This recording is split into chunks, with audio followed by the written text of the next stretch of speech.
አይሰረዝም የጻፍኩትን ጽፌአለሁ ብሎ ጲላጦስም ከስሙ ላይ ንጉሥ ከመሆኑ ላይ ተከራክሯል። ንጉሥ ነው። አዎ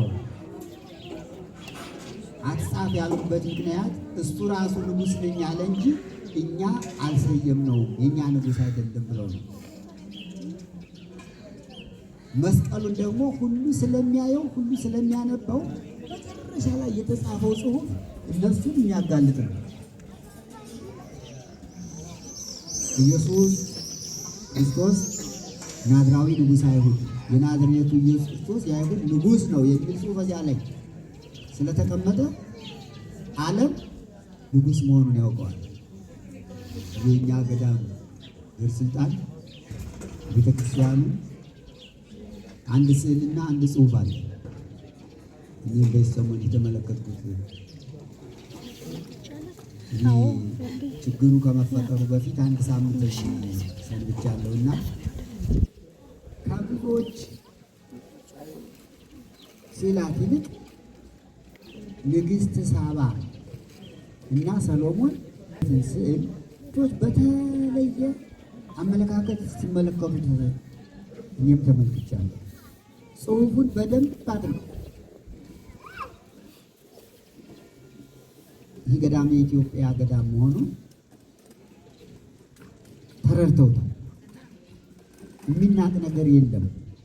ለታሪክ የሚናቅ ነገር የለም። አሁንም ቢሆን በተቻለ መጠን ታሪክ የራስ ርስት እንደሆነ ማስረጃ ስለሆነ ሊጠበቅ ይገባልና ዛሬ ቱሪስቶች የንግሥት ሳባን እና የሰሎሞን ስዕል መረጃ አድርገው ለኢትዮጵያ የኢትዮጵያ ነው ይህ ቤተ መቅደስ ብለው እንደሚመሰክሩ ሁሉ ያን ጊዜ መድኃኔዓለም ክርስቶስ በመስቀል ላይ ተሰቅሎ ሳለ ከመስቀሉ የተጻፈው መስቀሉ ራስ ላይ የተጻፈው ጽሑፍ ኢየሱስ ናዝራዊ ንጉሥ አይሁድ ስለሚል የአይሁድ ንጉሥ ነው ብለህ አትጻፍ፣ ታሪክ ይሆንብናል።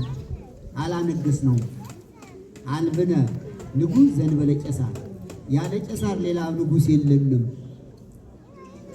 ሰርዘው ጻፈው ሲሉት አልሰርዝም አለ።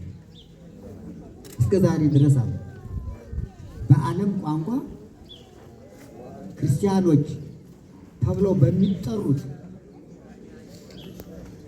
ምዕመናንና ቤተ ክርስቲያን ባለችበት መስቀል ባለበት ሁሉ ኢየሱስ ናዝራዊ ንጉሠ አይሁድ ተብሎ ይጻፋል። በየቋንቋው በዓለም ቋንቋ ይጻፋል። ያን የዓለም ንጉሥ ሲሰቅሉት በማይከለ ምድር ነው የተሰቀለ። በማይከለ ምድር ነው የቆምባት ምድር ማይከለ ምድር ናት ኢየሩሳሌም። የምድር መካከል ለምስራቁም ለምዕራቡም ለሰሜኑም ለደቡቡም ዓለም እቺ መሬት የቆምባት መሬት የተቀመጥንባት መሬት ማይከል ናት፣ መካከለኛ ናት። ነቢዩ ዳዊት ልበ አምላክ ይባላል። የአምላክ ልብ ተብሎ የሚጠራ በእውቀት በአእምሮ እግዚአብሔር በሰማይም በምድርም የፈጠረውን ፍጥረት እንዲገልጽ እንዲያውቅ ትንቢት እንዲናገር መዝሙር እንዲዘምር ስለገለጠለት ነው። በመንፈስ ቅዱስ ነው የተናገረው እንጂ ዓለምን ዙሮ ለክቶት አይደለም። በመሳሪያ ለክቶት አይደለም። ዳዊት ማይከለ ምድር ያላት እችን ቦታ በመሳሪያ ለክቶ አይደለም፣ ግን በመንፈስ ቅዱስ እንዲለካ እግዚአብሔር ጥበቡን ምስጢሩን እውቀቱን ሰጠውና እግዚአብሔር ቅድመ ዓለም ንጉሥ ነው፣ በመካከለኛው ምድር መድኃኒትን አደረገ ብሎ ገና ሳይመጣ ሳይወለድ ሳይሰቀል አስቀድሞ ትንቢት ተናገረ። ስለዚህ አለው ስለዛሬው በዓል ማለት ነው። ኢየሩሳሌም ለምን ማዕከለ ምድር ሆነች? ቢባል ራሱ ባለቤቱ እግዚአብሔር ለዓለም መድኃኒትነት መርጧታል። የተመረጠች ሀገር ናት። ንጉሥ ስለሆነ ንጉሥ ብዙ ስራ አለው። ንጉሥ በመካከል ላይ ወንበር ያዘረጋል። በዚህም የሚመጣው ሁሉ ትክክለኛ ፍርድ ይፈርዳል። መድኃኔዓለም ክርስቶስ ወደዚህ ዓለም መጥቶ ኢየሩሳሌም ላይ ሁሉን ነገር ያደረገው የዓለም ንጉሥ የሰማይና የምድር ንጉሥ ስለሆነ መላእክትንም ከላይ ከሰማይ ደቂቀ አዳምን ከምድር አንድ አድርጎ ፍርድ የሚሰጥ የዓለም ገዥ የዓለም ንጉሥ ስለሆነ ነው። አድልዎ እንደሌለበት የፈጠረውን ዓለም በትክክል የሚመራ የሚያስተዳድር አምላክ በዝናሙ፣ በክረምቱ፣ በበጋው፣ በፀሐዩ፣ በመዓልቱ፣ በሌሊቱ ሁሉን አንድ አድርጎ የሚመግብ አምላክ ነው። አንድ አድርጎ የሚመግብ አምላክ ነው። በስጋዊ ሕይወት ብርሃናትን፣ አፍላጋትን፣ ነፋሳትን ለሰው ሁሉ ለፍጥረቱ፣ ለእንስሳት፣ ለአራዊት ሁሉ እየሰጠ እንደሚመግብ የነፍስ ምግብ ቅዱስ ሥጋውን ክቡር ደሙን ደግሞ ለሁሉ የሰጠ ከዚህ ምድር ላይ ነው። እንዲያውም እኮ ኢየሩሳሌም ላይ ባይሰቀል ኑሮ ከዚህ ከማዕከለ ምድር ከመካከለኛው ምድር ላይ ባይሰቀል ኑሮ ዓለም ሌላ ስም ይሰጠው ነበር። ወደ ምስራቁ፣ ወደ ምዕራቡ፣ ወደ ሰሜኑ፣ ወደ ደቡቡ፣ ወደ አንዱ ሀገር ልፍ ብሎ ተሰቅሎ ቢሆን ሌላ ስም ይሰጠው ነበር። ዓለም ደግሞ ይጣላ ነበር እንዳሁኑ። አሁን እየተጣላ የኔ ነው የዚች ላይ እንኳን ባዚች ቀራንዮ ባለችው አጥር እንደምታውቁት ነው ስንት ሽሚያ ነው ያለው።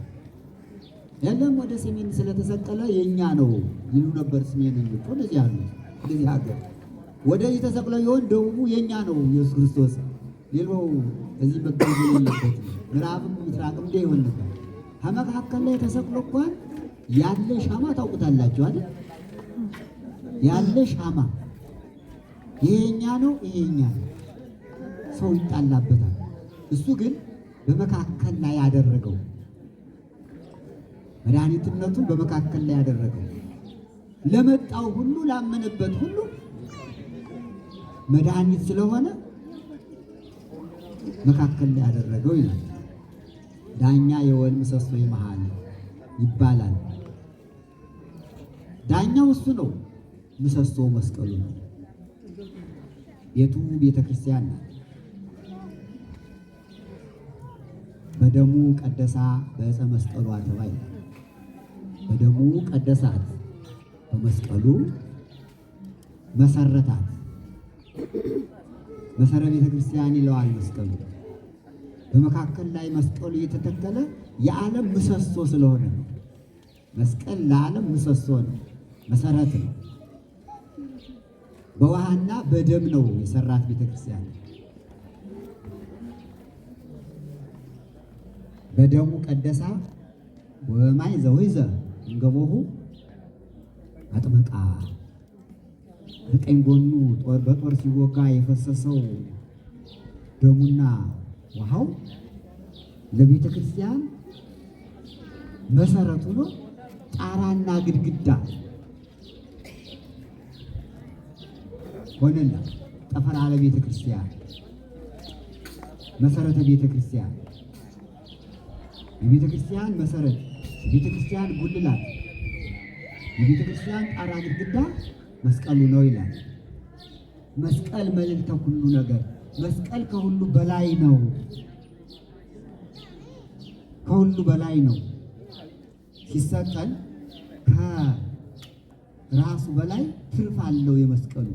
ኢየሱስ ናዝራዊ ንጉሥ አይሁድ የሚለው ጽሑፍ የተጻፈ ከራሱ በላይ ባለው በትርፉ ነው። መስቀል ከሁሉ በላይ ነው። መስቀል ኃይል ነው። ደሙና ውሃው በዚህና በቀኝና በግራ ሲፈስ ቤተ ክርስቲያን ታነጸች ይላል። ስጋው አለ፣ ደሙ አለ፣ ውሃው አለ። በሶስት ነገር ቤተ ክርስቲያን ተመሰረተች። ዛሬ ቤተ ክርስቲያን መሰረት የተጣለበት በዓል ነው። ስቅለቱ የቤተ ክርስቲያን መሰረት የተቀመጠበት ነው። በሶስት ነገር፣ በስጋው፣ በደሙ፣ በማየገቦ መስቀሉ ከመካከል ላይ ሆኖ ቤተ ክርስቲያንን መሰረታት።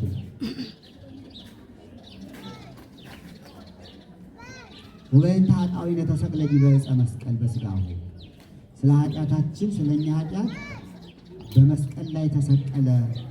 የቅዱስ ጴጥሮስ መልእክት ምዕራፍ 1:21 ላይ ስለ ሰው ኃጢአት በመስቀል ላይ ተሰቀለ። ስለ ኃጢአታችን በመስቀል ላይ ተሰቀለ። ለምን ተሰቀለ? እንዴት ተሰቀለ? ሌላ መልስ የለውም።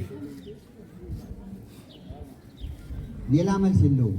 እጥር ምጥን ያለ መልስ ተቀምጧል። አባቶቻችን አስቀምጠዋል። በተለይ ሐዋርያው ቅዱስ ጴጥሮስ ወበእንተ ኃጣውኢነ ተሰቅለ ዲበ ዕፀ መስቀል በስጋው፣ ስለኛ ኃጢአት በመስቀል ላይ ተሰቀለ ብሎ የተሰቀለበትን ምክንያት የኛ ኃጢአት እንደሆነ አስቀምጦታል። ሌላ ምክንያት የለም። ስለኛ ኃጢአት ነው የተሰቀለ። ስለምን በእኛ ኃጢአት በመስቀል ላይ ተሰቀለ? ከብረት ላይ ለምን አልተሰቀለም?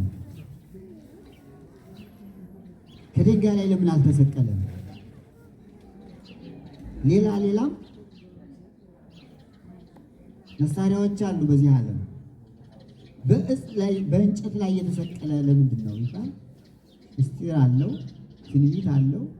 በመስቀል ላይ እንደሚሰቀል ትንቢት ተነግሯል። በእንጨት መስቀል ላይ እንደሚሰቀል።